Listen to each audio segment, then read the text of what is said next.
Oi, Daniel. Oi, tudo bem, Ana? Como é que você tá? Tudo bem, e você? Tô ótimo. Tá me ouvindo certinho, né? Imagem tá aparecendo. Tá ótimo. Tudo certo. Você consegue me ouvir também, me ver? Tá ótimo, tudo ótimo. Então tá Tranquilo. bom. Tô com a voz um pouco rouca hoje, minha voz já é rouca, né? Sempre é rouca, mas enfim, vamos lá. Então, pessoal, vamos começar então as formalidades, que não são tão formais assim, né? Então, eu me chamo Ana Carolina Machado, eu sou mestranda do programa de pós-graduação em História Global da UFSC e também integrante do LAPS, nosso Laboratório de História Pública. E hoje, dia 14 de agosto, a gente está, então, fazendo mais uma transmissão. Nosso convidado é o Daniel Saraiva. Seja muito bem-vindo, Daniel. Nós queremos agradecer o convite, que você aceitou o nosso convite, se dispôs a conversar com a gente hoje. Então, todo o pessoal do LAPS agradece, então, a tua disponibilidade. Tá aqui com a gente. Bom, eu também agradeço o convite, agradeço você, que foi quem entrou em contato comigo, né, Ana? E a gente já conversou bastante sobre música nesses últimos tempos. Agradeço também a toda a equipe do Lápis, a Dani, o Rodrigo, Fábio, Valdomiro, Alex. Eu anotei aqui mais ou menos para eu não me esquecer, porque eu sou péssimo de nome. Mas agradecer a todo mundo e parabenizar pelo trabalho. Trabalhar com vários temas dentro da história pública, o que eu acho muito importante, né? Então essas lives, o mais legal é que elas ficam salvas, então todo mundo depois pode verificar os diversos temas dentro da história pública, né? Eu acho bem interessante. Eu mesmo já assisti algumas depois. Que bom, Daniel. A gente fica bem feliz quando a gente recebe esses feedbacks, né? Que isso faz a gente perceber que o trabalho que a gente tem feito realmente tem valido a pena, né? Tem sido legal, tem contribuído, então muito obrigada mesmo. Bem, o Daniel, ele é mestre em História pela Universidade Federal de São João del Rei, e ele é doutor em História do Tempo Presente pela Universidade Estadual de Santa Catarina, UDESC.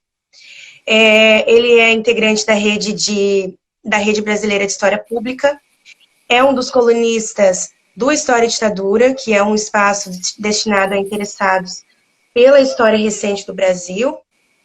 E ele também é um dos responsáveis, né, ao lado do historiador Ricardo Santiago, da Unifesp, pelo projeto A Música D, que é um projeto muito legal, a gente vai conversar sobre isso, que visa difundir conhecimento em rede sobre a música produzida no Brasil. E o Daniel, ele tem experiência em História do Tempo Presente e História Pública, com ênfase nos estudos sobre a história e música, atuando principalmente nos seguintes temas: música popular brasileira e música nordestina no século XX, engajamentos políticos e movimentos sociais, e biografias musicais com ênfase na trajetória da Nara Leão, que a gente vai conversar também hoje. Então é isso, Daniel, seja bem-vindo, fique muito à vontade para explorar as questões. Acho que vai ser bem legal.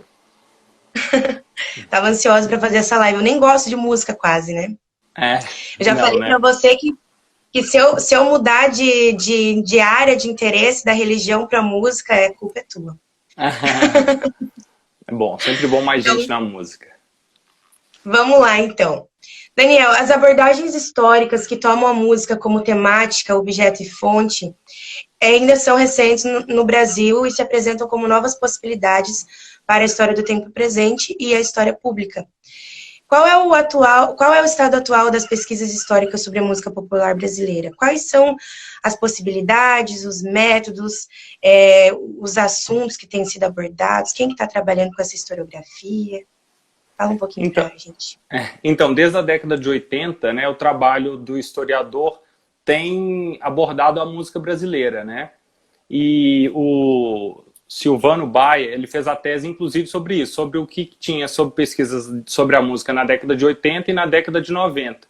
O que ele conclui? Essa foi a tese de doutorado dele, que a música, as pesquisas de músicas foram aumentando exponencialmente, só que ainda muito centradas na música que era produzida no Sudeste. Eu acredito que com a expansão universitária, esses novos temas começaram a entrar em voga. Então a gente vê hoje, por exemplo, muitas pesquisas sobre a música do Pará, no Nordeste bastante, sobre músicas, então a gente vê uma popularização. Além disso, a gente tem desde 2007, se eu não me engano, o Simpósio História e Música, que é do Adalberto Paranhos, que é da Federal de Uberlândia, e da Tânia Garcia, que é da Unesp, onde diversos trabalhos sobre música são debatidos ali na Ampu a cada 2 anos. Eles fazem também, eu acho que o regional em São Paulo, se eu não me engano. E eu sei que o nacional sempre dá muita gente, sempre mais gente do que cabe no simpósio temático, então as pessoas acabam migrando para outros simpósios, porque tem havido um aumento maior desses historiadores que pesquisam a música. O que eu acho bem importante para a gente diversificar esses estudos. Inicialmente, a gente tinha, inclusive o Silvano fala isso, uns estudos centrados entre Tropicália, Bossa Nova e a MPB engajada. E hoje a gente tem tido essa pulverização de temas, e eu acho muito importante, porque a gente acha, muitas vezes, a gente ficava preso numa história única da música brasileira. E essa história é múltipla. Eu acho que uma das coisas que ajudou bastante a quebrar essa homogeneização do conhecimento sobre história da música foi o livro do Paulo César Araújo. É claro que já tinham outros trabalhos antes, mas o livro dele, Eu Não Sou Cachorro Não, que é resultado da dissertação dele de mestrado, ele fala sobre a questão do que por que MPB ela ganha tanta dimensão nos estudos sobre a música brasileira, e o que era considerado, no caso, brega por ele, que também o brega é amplo, então a gente também não pode colocar numa caixinha só, e também não sei se a gente pode chamar tudo aquilo de brega, mas isso é outra discussão. Por que outros artistas não tinham essa mesma dimensão? Até mesmo dentro da MPB, a gente consegue ver artistas que são super pesquisados e artistas que a gente não vê nem falar. E a gente tem silenciados. Isso, por exemplo, sobre o Caetano, sobre a Tropicália. Você dá um Google no Google Acadêmico, então você acha trabalhos, artigos. Outros artistas ali dentro desse grupo, você não vê tantos trabalhos ou você nem vê a citação sobre eles. Alguns agora, mais recentes, têm tido trabalhos, por exemplo, o Sidney Miller, que é um cara que foi muito importante da MPB. O Thiago Bose, que foi da USP, fez um mestrado na USP, ele fez um trabalho que ele falou sobre o Sidney Miller e o Sérgio Ricardo. Mas até esses artistas da MPB tem um subgrupo que não tem muitas pesquisas sobre, entendeu? Então acho que é muito importante a gente pensar nessa diversificação de temáticas. Mas eu acho que hoje a história da música no Brasil ela tem tido uma maior amplificação. Então a gente percebe no site, que a gente vai falar depois, que tem pessoas de todos os lugares pesquisando história da música em diferentes contextos, diferentes temáticas, e eu acho que isso agrega muito para o campo no Brasil, entendeu? Outra coisa... Muito interessante. Pode continuar. Não, pode que eu ia dizer que o que é muito importante, eu tenho visto também, é que os trabalhos, as dissertações e as teses, muitas vezes elas têm sido publicadas, isso é importante, os historiadores têm tido um certo papel no mercado editorial, ainda é um papel discreto, mas é importante. E outra coisa é que muitas vezes livros feitos para o mercado, ou por jornalistas, ou por outros pesquisadores, eles têm colocados pesquisas acadêmicas. Eu estou até com um aqui que é do Simonal, que ele coloca trabalhos acadêmicos. Então ele coloca na parte... Dá para ver? Dá para ver, mais ou menos. Deu? Uma parte só de trabalhos acadêmicos. Então, o que acontece? É romper, de certa forma, as barreiras colocadas dentro da universidade, que a gente tem tido esse papel de tentar romper minimamente o que é colocado para a gente. Muito legal, Daniel. E eu estava pensando, eu acho que também a questão de relacionar a história música com a história pública com a música, ela parte também muito de tomar um objeto que faz parte realmente do cotidiano do sujeito, né? Porque assim, o cotidiano, que a música é um elemento do cotidiano, sobretudo no Brasil, né? Que o brasileiro escuta muito a música, que ela está presente no dia a dia, e trazer isso como objeto da história, né? Eu acho isso muito interessante. E eu lembro que eu me deparei com alguns artigos, algumas discussões da USP, muito interessantes na história, mas bastante interdisciplinares, que tratavam sobre o rap brasileiro, né? E aí eu também sou muito fã de Racionais MCs, e aí, tipo assim, o pessoal problematizando como que o rap pode... Como que dá para relacionar música com o espaço da cidade e as pichações e essa apropriação. Então, assim, eu acho que realmente tem um leque muito vasto para se explorar, né? Relacionando música com história pública. E, enfim, você tem explorado esse campo, né, dessa interface entre a música e a história pública, inclusive, né, sobretudo nesse projeto da Música D. Então, fala um pouco sobre esse projeto, sobre como que é possível essa interface entre a música e a história pública, quais são os objetivos do projeto, como que vocês pensaram ele, como ele tem se efetivado. Claro. Eu vou falar um pouco da minha trajetória e eu entro no site logo em seguida. Porque o que acontece? Quando eu entrei na graduação, eu fui trabalhar com uma professora que ela pesquisava a Clara Nunes, que é a Silvia Brugger, da Federal de São João del Rei. E como a gente começou a trabalhar nessa pesquisa, ela geria o memorial, junto com a irmã da Clara Nunes, que hoje é falecida, a dona Mariquita. Então, a gente ia para Caetanópolis, pegava um carro, íamos todos para Caetanópolis e lá a gente trabalhava no acervo. A gente trabalhou no acervo, trabalhou na elaboração da exposição. Então, eu fiz isso a minha graduação e parte do mestrado também trabalhando como voluntário. Então, era uma outra forma de trabalhar que, para além da universidade, dentro de fazer artigos, aquela aula tradicional. A gente aprendia de outra forma também. Isso foi muito importante para a minha formação. E a Silvia sempre trabalhou com história oral e ela falava, olha, eu acho uma coisa importante se vocês, dentro do projeto de vocês, trabalharem também com história oral. Então eu fui trabalhando desde o início, fui aprendendo sobre, fiz a disciplina e fui aprendendo durante a graduação e no mestrado comecei a fazer as entrevistas para pesquisa. Bom, num congresso de história oral, eu estava apresentando um simpósio temático, conheci o Ricardo Santiago, que é professor da Unifesp, em 2015 isso. E a gente teve afinidade, porque eu estava apresentando um artigo sobre a Laíde Costa, e ele tinha feito a biografia da Laíde Costa.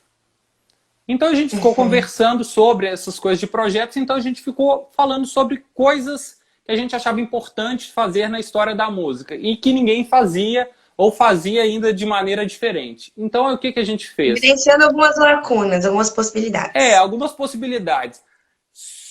Isso, 2015, 2016, 2017, sempre conversando sobre possibilidades. Então, 2018, o Ricardo falou, o que você acha da gente montar mesmo esse site?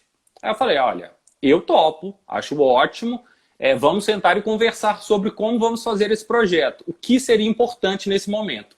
E lembrando que a história pública é um campo de fronteira, então é sempre pensando de uma maneira interdisciplinar, transdisciplinar, e nunca pensando apenas no campo da história. Então sentamos e fomos ver o que era possível fazer naquele momento, pensando que o trabalho do historiador público é um trabalho coletivo. Nunca pensando num trabalho focado em eu e o Ricardo, sempre algo plural. Então sentamos e decidimos primeiramente trabalhar em 3 tripés. O tripé da entrevista, é uma entrevista sobre trajetórias, onde a gente entrevista cantores, vinculados às diferentes vertentes da música. A gente edita, a gente faz uma entrevista longa, um roteiro seguindo a metodologia do história oral, mais de 20 questões, e depois disso a gente faz uma edição, coloca essas entrevistas no YouTube. É um dos tripés. Então as entrevistas variam muito mais em relação ao pesquisado do que ao nosso roteiro, porque o nosso roteiro geralmente tem o mesmo número de questões. Então depende se a pessoa vai falar mais ou menos, depende dessa situação. E aí o segundo tripé do site são as resenhas, então a gente conta com colaboradores das mais diversas universidades, e é uma coisa que eu fico muito feliz, que a gente faz o convite, Claro, as pessoas aceitam ou não se elas puderem naquele momento, mas a gente tem um aceite e também, ultimamente, a gente recebe pesquisadores que enviam, às vezes, e-mail e falam, olha, eu tenho tal mestrado, eu gostaria de publicar no site. E isso é muito legal, que a gente vê a pessoa querendo participar de alguma forma, né? E para a gente é ótimo, porque essa construção do conhecimento coletivo. Sem esses colaboradores, os professores, historiadores de outras instituições, o site não existe. Essa parte das resenhas, então as resenhas são divididas entre os discos clássicos da MPB e os discos novos lançamentos, né? Novos futuros seriam. Então eu acho muito importante que a gente conta essas duas vertentes, né? Elas amplificam nosso volume de possíveis trabalhos, né? Então, esse é o segundo tripé. E o terceiro é sobre mapear pesquisas. Então, a gente envia para pessoas que pesquisaram mestrado e doutorado recente em música, pede para eles preencherem uma espécie de formulário com umas questões básicas para a gente fazer uma base de dados. Como se fosse um levantamento bibliográfico dessas pesquisas. Um levantamento bibliográfico, isso mesmo. Uma base de dados, então a gente envia para depois as pessoas que quiserem pesquisar músicas, elas têm no site, ao mesmo tempo, essa base de dados. Por outro lado, elas têm as resenhas, onde elas podem ver, a partir dos professores, quem pesquisa o quê. Então, quem poderia orientar, quem poderia dar uma dica, quem poderia dar um conselho, qualquer dessas coisas. E o terceiro ponto, trocar uma figurinha. E o terceiro, que são as entrevistas, o que a gente pensou? Além dessas entrevistas construírem uma base de dados sobre a memória da música brasileira, essas entrevistas possibilitam que alguns pesquisadores que não têm essa possibilidade de viajar até o Rio ou São Paulo e entrevistar esses artistas, que eles possam ter uma entrevista usando uma metodologia da história oral. Excelente. Então, é algo que a gente pensa que pode servir, esse tripé pode servir para o historiador que vai começar a pesquisar música como um auxílio, ou para quem já está pesquisando e não tem essa possibilidade de fazer entrevista, porque às vezes não consegue marcar ou não gosta efetivamente de fazer entrevistas, para essa pessoa ter esse acesso. E lembrando que o site, além de ter eu e Ricardo como editores, e os colaboradores produzindo as resenhas são das diferentes universidades, a gente ainda conta com outros 2 historiadores que ajudam também na questão do conteúdo, que é a Náshila e o Cadu, que ajudam nas diversas plataformas aí do site. E também tem um estudante de cinema, que é o Rafael, que ajuda na edição, porque historiador público sabe bastante coisa, mas nem tudo, né? Então ele dá uma a gente tá aprendendo. Tá aprendendo. Muita coisa a gente já aprendeu, eu e o Ricardo a gente faz, a Náshila também, o Cadu. Só que o Rafael é essencial, porque ele já entendeu a linguagem do site, ele ajuda muito na questão da edição. E da Náshila, já falei, e da Thaís Mesquita, que ela é formada em Belas Artes, na UFMG. Agora ela faz um mestrado na Alemanha e ela faz as artes. Então, cada artista ganha uma arte, cada artista entrevistado. Então, a Claudete Soares... Eu só vou fechar a porta aqui rapidinho, senão vai começar a fazer barulho. Claro. Aí, pronto. Então, cada artista ganha uma arte da Thaís, né? E o que é legal é que, por exemplo, tanto num disco da Martinha, quanto vai entrar agora num disco da Claudete Soares, elas usaram a arte da Thaís, entendeu? Para a capa do disco. Então é interessante que os artistas gostam muito, geralmente, dessa arte. E essa arte tem base numa mini pesquisa que ela faz também sobre o artista, a partir de uma foto. Então é uma coisa que não fica fechada apenas na história. Até porque também as resenhas são escritas por sociólogos também. Sociólogo foi quem já mandou até agora. Pode ser que venha a ser escrita por comunicólogos, que a gente já entrou em contato, ficaram de responder. Então essas resenhas são feitas de maneira plural também. Então é nesse tripé que a gente caminha. Muito interessante o projeto de vocês, Daniel, porque realmente acho que é essa a ideia, né? Compreender a história pública como um movimento mesmo, né? Não só como uma metodologia ou como, enfim, uma possibilidade de divulgação da história, mas como um movimento que não somente pensa nessa democratização do conhecimento no produto que entrega, mas também na própria constituição desse trabalho. Então, assim, muito legal. Parabéns mesmo por esse trabalho que, assim, é minucioso, né? Porque é fazer toda uma arquivologia dessas entrevistas e fazer esse levantamento. Então, dá trabalho, né? Dá muito trabalho fazer isso. Então, assim, muito, muito bacana mesmo que vocês têm feito. Porque, por exemplo, a figura do divulgador científico que tem crescido nas diversas áreas, e eu considero muito importante, o divulgador científico, só que a gente entende também que a história pública não apenas como divulgar, mas como também produzir o conhecimento. Então, a produção desses vídeos, dessas resenhas, é uma produção de um conteúdo, claro, a gente não, hora nenhuma, perde o rigor metodológico do historiador de frente, mas a gente entende também que, por exemplo, essa entrevista, ela vai chegar em um público.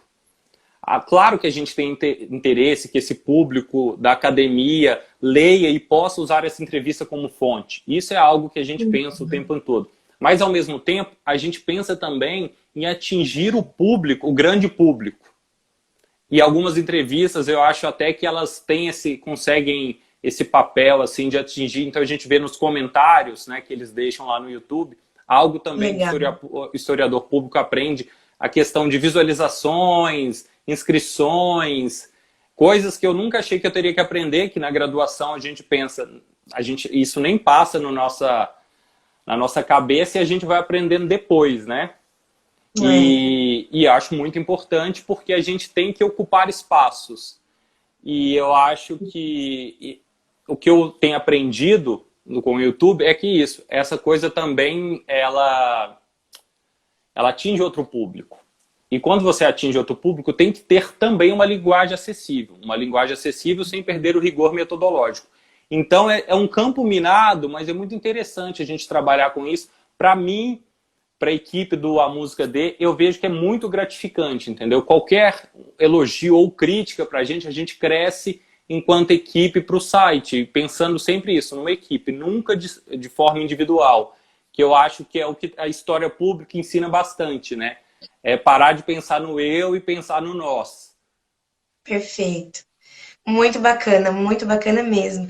E é isso, tipo assim, é esse sujeito, assim, esse sujeito comum, esse sujeito que não é historiador, ver aquilo, se reconhecer naquilo, né, entender, porque é uma questão que eu penso muito também, a questão da linguagem, sobretudo agora nesse momento que a gente tem se utilizado dessas plataformas digitais para a gente poder falar, a gente fazer história, e assim, não fechar dentro do nosso círculo, sabe? Porque eu acho que a gente, colocando uma linguagem engendrada, cientificista demais, a gente acaba abrindo mão da função da história, né?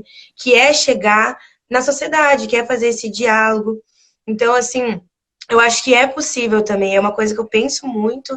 Eu acho que é possível fazer história, sim, com rigor metodológico, mas com uma linguagem didática, com uma linguagem acessível, né? Eu penso muito nisso também. Como que eu quero escrever a dissertação, né? Eu penso muito para a dissertação.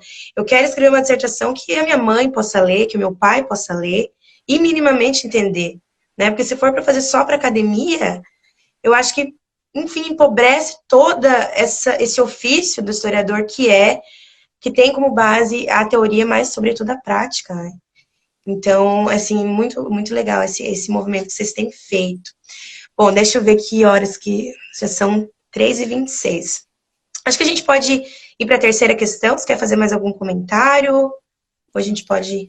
Só o comentário que eu fiquei de fazer, depois eu anotei aqui, que é a questão do A Música D, que agora, a gente pensando agora na quarentena, eu e Ricardo, a gente está começando a fazer, que a gente não sabe até que ponto que vai, mas tipo uma coletânea de livro-depoimentos de pessoas da MPB que não tiveram suas trajetórias ainda contadas em livro.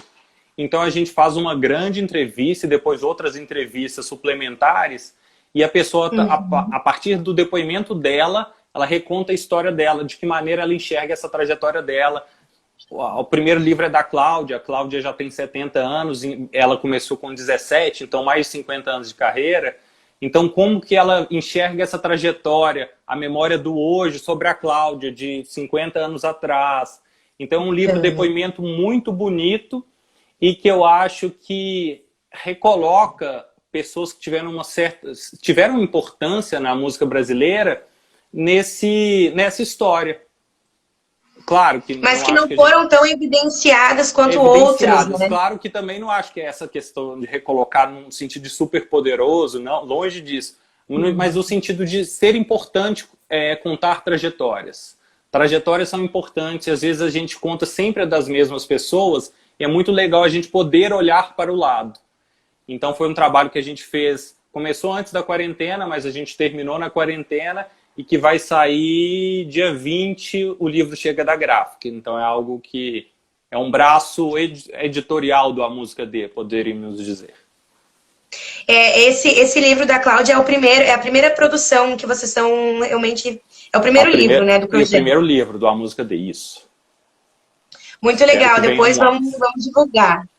Tô curiosa, eu vi quando vocês postaram que ia ser lançado. Outra coisa, só fazer um adendo, porque a gente tô falando da música D, mas eu acho legal falar, por exemplo, que a gente, na música D, a gente fica muito mais nas plataformas do YouTube, o site, né, em si.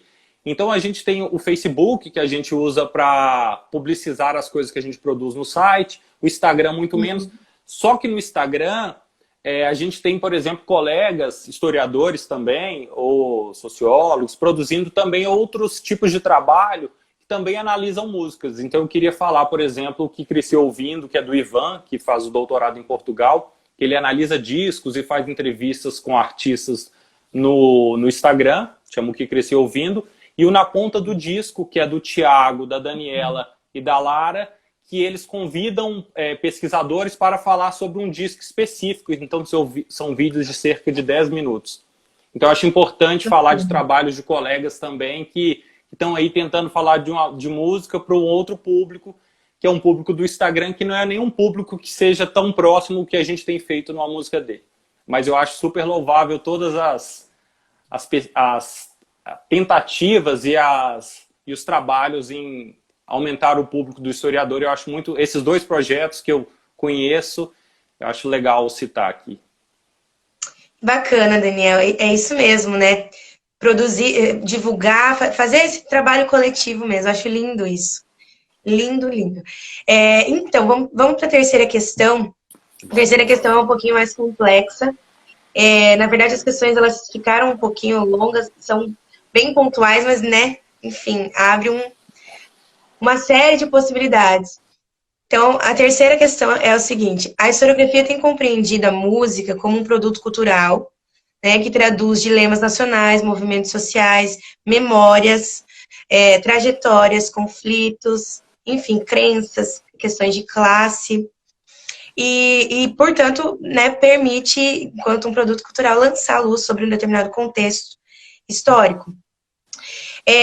Nesse sentido, comenta um pouco sobre o papel da música popular brasileira, que é com o gênero que você mais trabalha, durante o período da ditadura militar.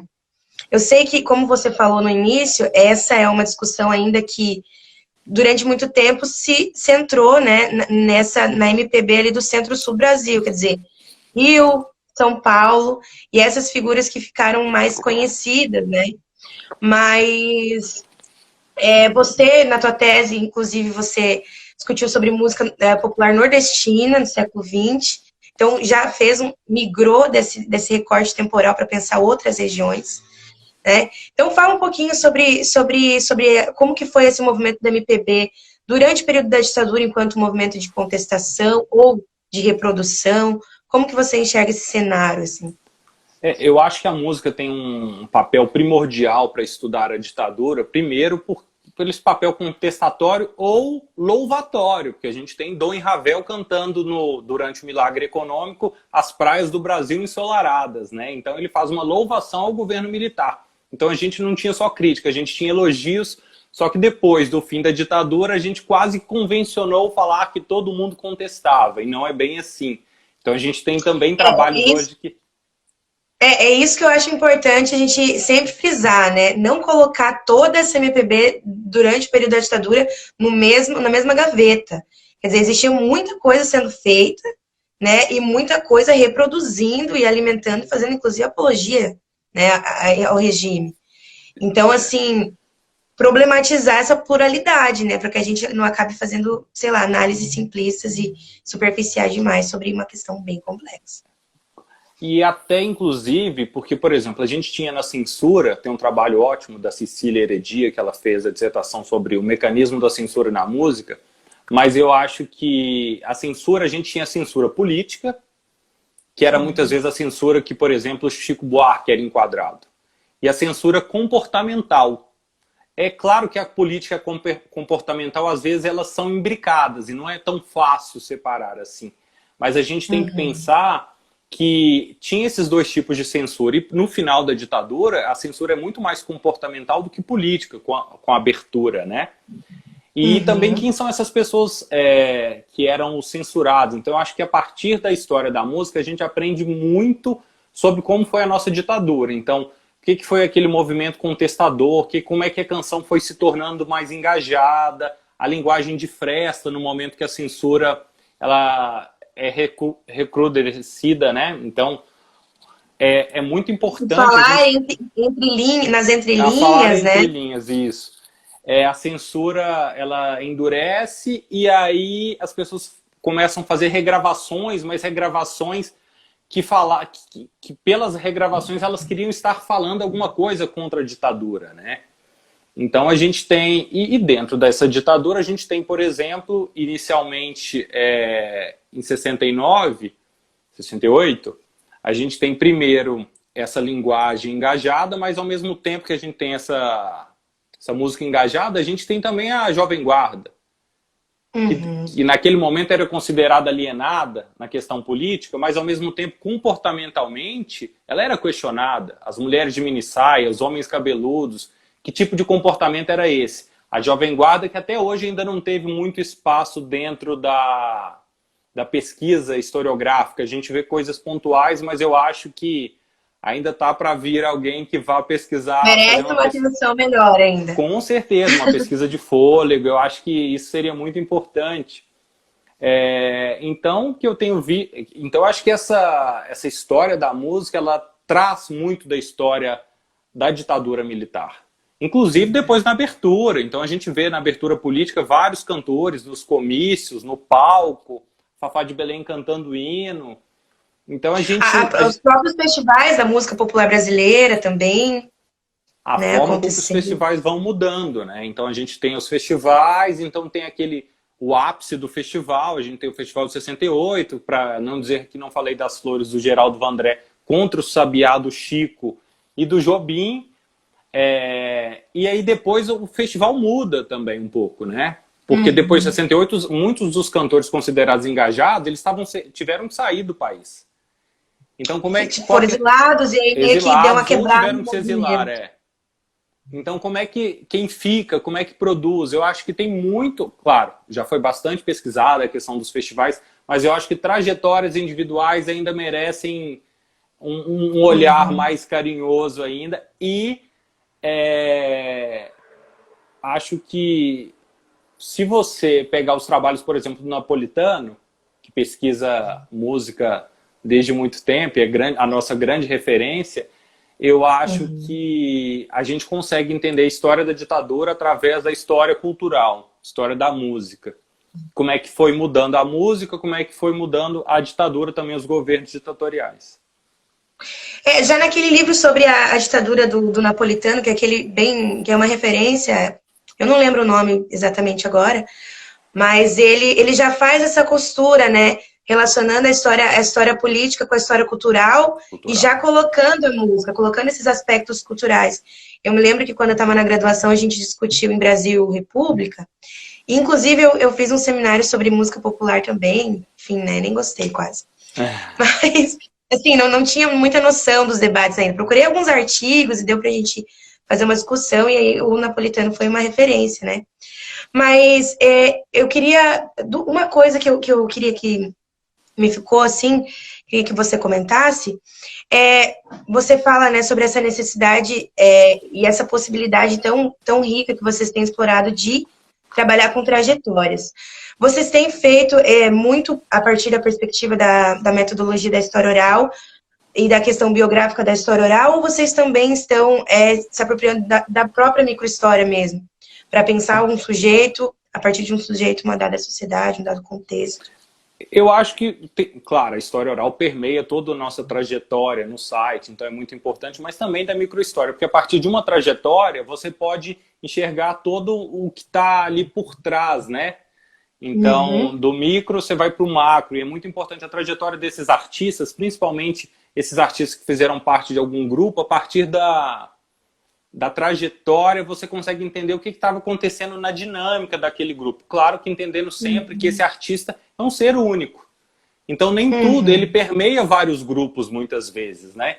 Então uma artista feminina, ela está vinculada a um grupo, mas ela também tem outros recortes, né, que a gente pode entender. Por exemplo, a Nara. Então você entende a Nara a partir de vários recortes. Não apenas do recorte de estar fazendo música engajada ali naquele momento, né? Mas a partir da trajetória dela, você entende a trajetória dessa canção engajada no país até o momento que eles têm que... A grande maioria desses artistas tem que... Ou são exilados ou tem que se exilar, né?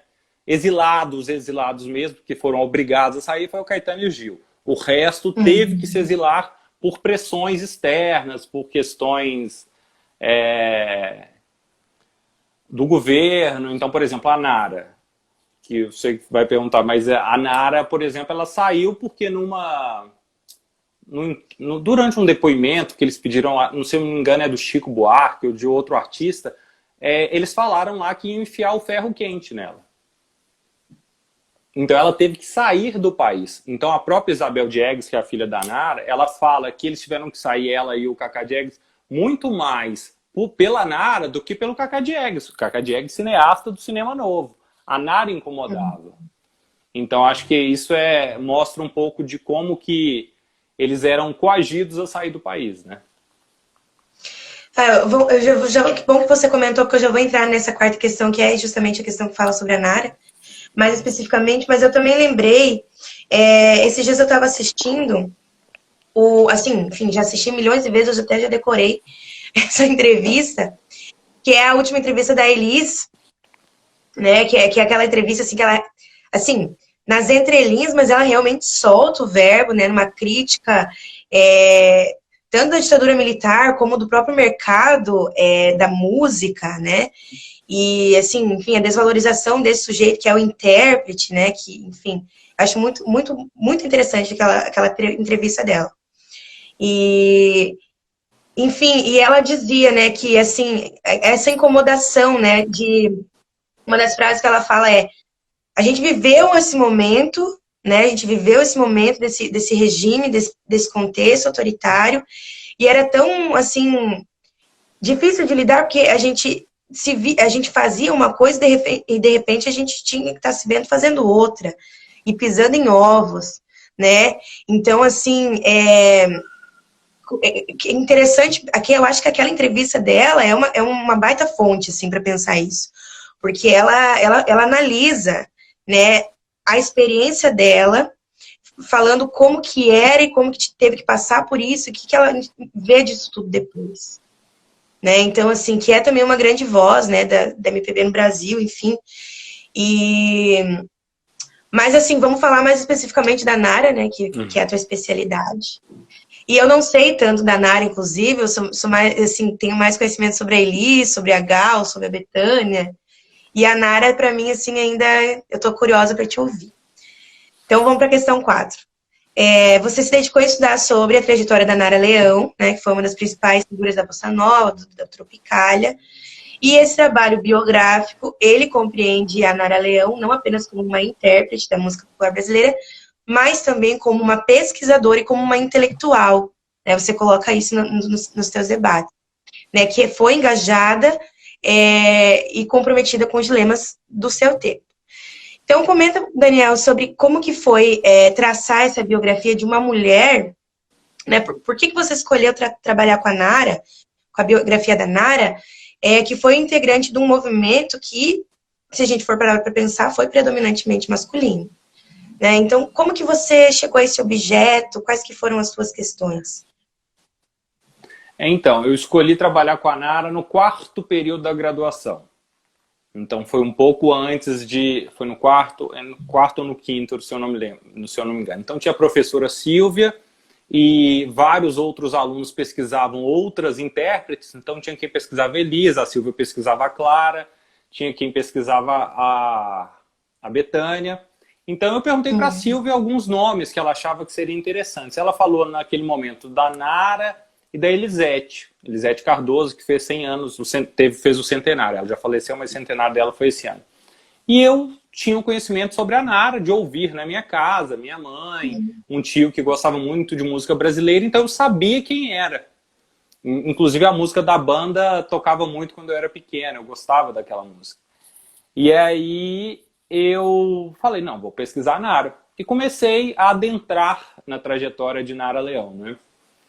E aí eu fui aprendendo muito nesse momento, porque a Nara é uma dessas artistas que começam antes, claro, antes do golpe, ela começa com a Bossa Nova, na década de 50, reuniões de Bossa Nova acontecendo na casa dela, ela é uma menina de 14 anos, então uma trajetória única.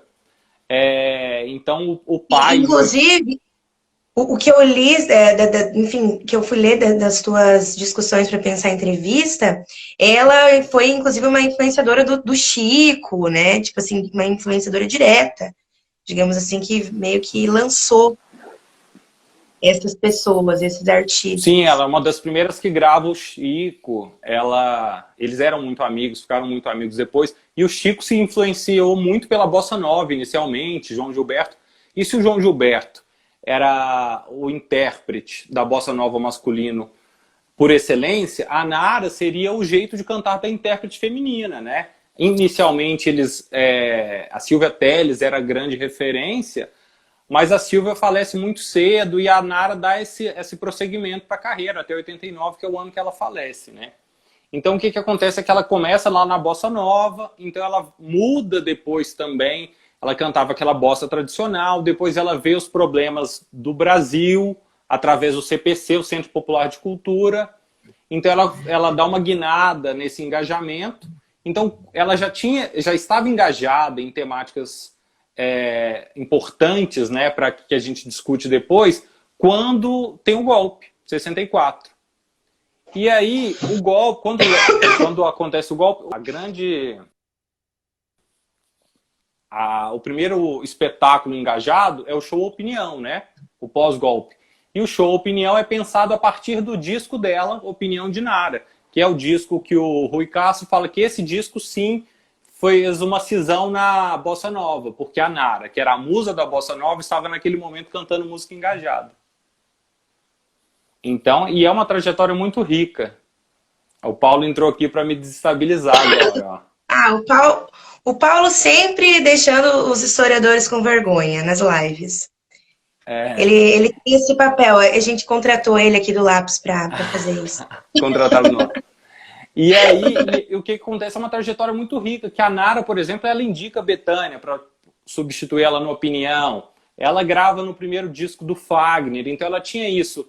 Ela faz um show com o Martinho da Vila no início da carreira, então ela tinha isso de lançar novos talentos e, além de tudo, gravar talentos que estavam esquecidos. Então ela grava Zequete, João do Vale, que fazem parte do espetáculo com ela, o show Opinião. Ela tinha essa preocupação. Então no disco dela você sempre vai ver, por isso uma pesquisadora, lançamentos, os cantores que ela já convivia, então sempre tem uma música do Chico, muitas vezes que ele mandava, ou de outros artistas, Caetano, Gil, e lançando os novos e recuperando artistas que não eram gravados há muito tempo. Então ela grava Cis Valente, ela grava vários desses artistas da década de 50, 40. Ela tinha essa questão de ser uma pesquisadora, o que eu achei muito interessante, que eu só descobri... né? Então eu fiz mais de 20 entrevistas usando a metodologia de história oral no mestrado para a dissertação sobre a Nara, então tem muito isso. Todo mundo coloca essa preocupação dela em pesquisar a música, não ser apenas intérprete de chegar e cantar. Ela, o que eu estou cantando?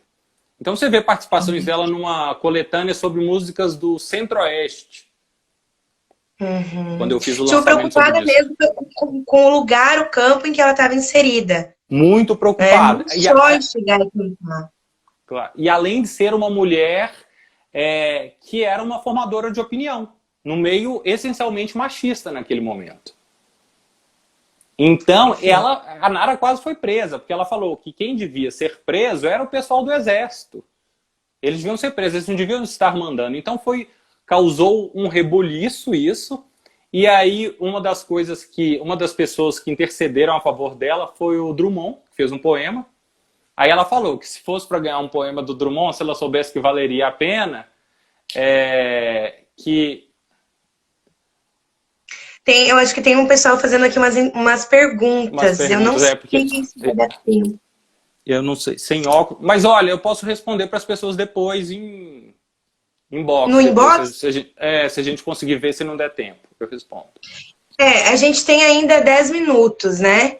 Mas assim, eu não sei realmente, pessoal, se vai dar tempo de Daniel responder, né? Porque, enfim, não são questões que, né, demandam toda uma explicação. Então, eu acho que, se possível, então, se você ficar à disposição, Daniel, o pessoal poder mandar no inbox do Instagram dele, o Instagram pessoal, que aí ele conversa com você. Respondo com o maior prazer e é ótimo conversar sobre música. Enfim, estava falando sobre essa questão da Nara estar inserida como uma mulher dentro de um meio machista e com esse engajamento político dela, né? E falando mesmo, assim, né? Enfim. Não, tem um livro tem um livro que são entrevistas de vários. Tem sobre Zé Celso Martinez, Dias Gomes, Vinícius de Moraes, e eu acho que é uma coleção com mais de 30, e só 3 são sobre mulheres, e um deles é sobre a Nara. E é muito interessante você ver que é uma mulher de opinião o tempo inteiro. E ela falava, olha, por que você não está querendo cantar agora? Ela, porque sem liberdade não é possível cantar. Então foi um trabalho que me ensinou bastante trabalhar com a trajetória da Nara. Por isso que eu tenho esse carinho tão grande pelas trajetórias, porque eu acho que a gente aprende muito com o outro. Ouvir, eu acho que a gente... Com esse sujeito singular, né? Que é valorizar esse sujeito, o que esse sujeito tem a dizer, né? Como que ele enxerga o mundo, como que ele está se colocando. Uma coisa que a história oral trouxe para mim foi ouvir. Que eu acho que às vezes a gente esquece, a gente centraliza na gente, e a gente sentar e ouvir a partir do outro, desenvolver um conhecimento, que a gente pensa muitas vezes que a gente é dono do artigo, eu vou fazer, eu, e aí a história oral me traz o nós, me traz o plural, me traz saber o que o outro está me dizendo, um conhecimento construído em conjunto. E o livro da Nara, a dissertação que depois virou livro, foi isso, um conhecimento em conjunto. Eu não teria feito sem as entrevistas, com certeza não. E também não teria feito sem as pessoas que atravessam a nossa vida e nos ajudam de alguma forma, né? Então, acho que a academia hoje, ela tem muito mais essa coisa do plural, e é uma coisa que me deixa muito feliz. É isso, eu acho que é isso mesmo, a gente tem que estar nesse movimento de romper com essas barreiras de ego mesmo, acadêmico, uma coisa que eu também penso muito, sabe? E não construir muros entre a gente, mas realmente fazer esse trabalho coletivo, se ajudar, né? Pensar propostas, enfim. E o Paulo. E estamos aí, né? Tentando fazer isso, né? Muito interessante. Eu acho que é um movimento que a história pública, muita gente fica questionando, mas eu acho que a questão é o seguinte, nem todo mundo é obrigado a ser historiador público. Vai ser quem quiser, quem achar que deve fazer. As pessoas ficam com medo e ninguém é obrigado a fazer história pública. Quem quer continuar fazendo história tradicional, que faça história tradicional. Tranquilo. Mas quem quiser fazer uma história voltada para um público mais amplo, que faça. E é muito legal a gente ver que é um grupo que tem só aumentado, e é uma questão, é um grupo inclusivo. Eu não vejo em nenhum momento alguém que fala história pública que quer excluir. As pessoas geralmente elas querem incluir. É sempre melhor, é sempre mais alguém para estar Ou que junto. quer uma certa exclusividade, né? Porque Exclusividade, eu não tem. vejo muita coisa assim também, quem critica, né, a história pública. Enfim, eu vejo muito falando assim, mas estão fazendo uma certa vulgarização da história. Ou assim, o pessoal quer, na verdade, só se aparecer. Sabe? Quando, na verdade, as preocupações são outras, mas a gente realmente precisa pensar sobre isso para que a gente realmente não caia nessas, né? Para que a gente não perca os focos. E eu acho que esse trabalho coletivo vem justamente nesse sentido, para a gente se ajudar. Né? Um percebe uma coisa, outro percebe Com outra certeza. coisa, e assim a gente vai construindo. Enfim, Daniel, a última questão, a gente já está quase com o nosso tempo, né, quase encerrando. Na verdade, você já comentou um pouquinho na tua primeira fala, no início da live, que é justamente isso, né? O MPB teve durante muito tempo esse lugar privilegiado em pensar Rio, São Paulo, esses artistas tipo Parque de Holanda, Caetano Veloso, Elis Regina, enfim, essa galera que teve maior evidência, digamos assim, né? Como você falou antes. E também privilegiar esse recorte. Você na tua tese se faz sobre o Nordeste, como você falou, tem outras pessoas falando sobre o Pará. E assim, no teu ponto de vista, assim, para a gente encerrar, quais que são os desafios hoje de lançar olhar para outras questões da historiografia da música no Brasil? Quer dizer, fazer pesquisas sobre o brega, problematizando a pluralidade do que é o brega no Brasil, o rap, né? Como eu tinha comentado, assim, o rap, eu acho que, enfim, é um gênero assim muito rico para você explorar uma série de coisas da história cultural, né? Que até com a religião, inclusive eu estava lendo uns textos de uma socióloga e ela a Regina Novaes, né? Que ela é uma grande referência para mim, e ela vai fazer então discussões pensando as letras do Racionais MCs, pensando aspectos religiosos dentro dessas letras. Então, relações entre a música e a cidade, relação entre música e religião, enfim. Mas, assim, migrar para outros gêneros, sabe? Até mesmo funk, que tem uma discussão, assim, que, enfim, já é outra coisa, assim, que fala que o funk não é cultura, mas aí o funk é a cultura do Brasil. Enfim, até problematizar o próprio conceito de cultura dentro da música, né? Porque funk, para mim, é cultura, sim, Com né? certeza. Então, assim, qual que é o teu olhar, assim, sobre esse estado da arte? Eu Quais são acho os que desafios? a academia tem deixado de ser, principalmente quem pesquisa essas temáticas, por exemplo, a música, deixado de ser conservador. E isso é muito importante. Eu mesmo, durante um tempo, eu ficava pensando até que ponto é necessário pesquisar gênero X ou gênero Y, mas hoje eu tenho certeza que é necessário.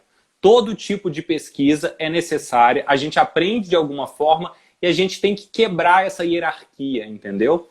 E eu acho que ser plural, a gente vai estar englobando, porque muitas vezes, talvez, um conhecimento que fale de MPB é muito importante, claro, é o que eu pesquiso ainda, eu não vejo dúvidas que seja importante, mas é muito importante você saber qual que é a música que foi produzida no Centro-Oeste.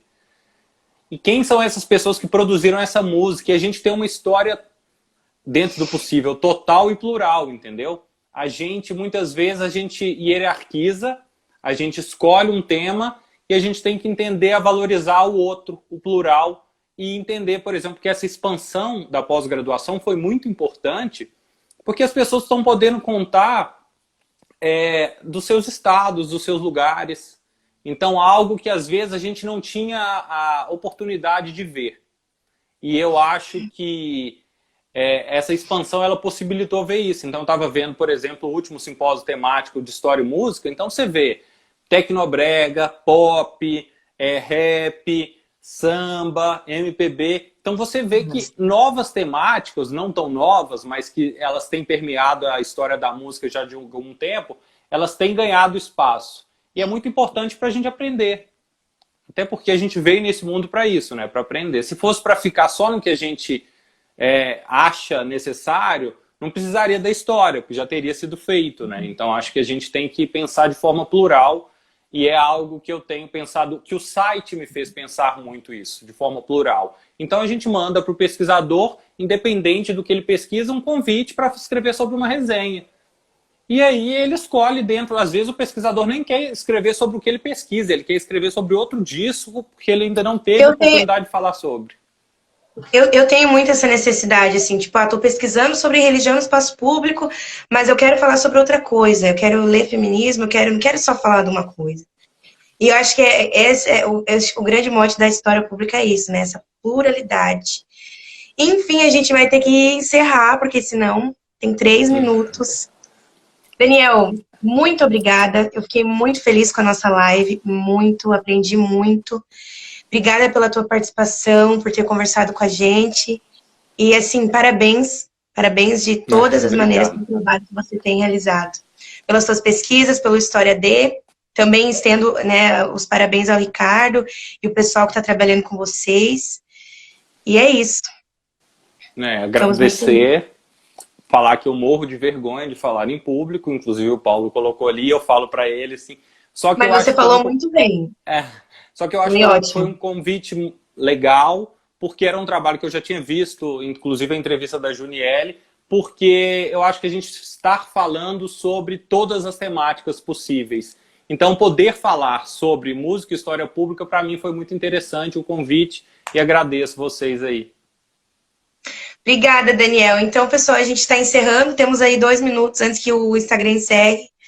Mas obrigada também a todos que estiveram conosco, acompanharam, o pessoal que ainda vai ver a live. Tem muita gente que às vezes não consegue ver na hora, né? E reforçando aquilo que eu falei no início da live, a gente está ainda com uma programação até o final desse mês. Semana que vem a gente tem a Caroline Bauer falando sobre políticas de memória, usos do passado. Ó, o Ricardo. Não sei, acho que ele não comentou. Mas a gente pode pensar em fazer outra conversa, outra hora aí. Tá dando sobre um projeto tá dando uma de Paulo. E, enfim, pessoal, na última semana a gente vai ter também o professor Adriano Duarte falando sobre história e literatura. Então acompanhem aí a nossa programação. E um bom final de semana a todos. Tchau, Daniel. Muito obrigada mais uma vez. E a gente se fala. Até mais. Tchau. Até mais.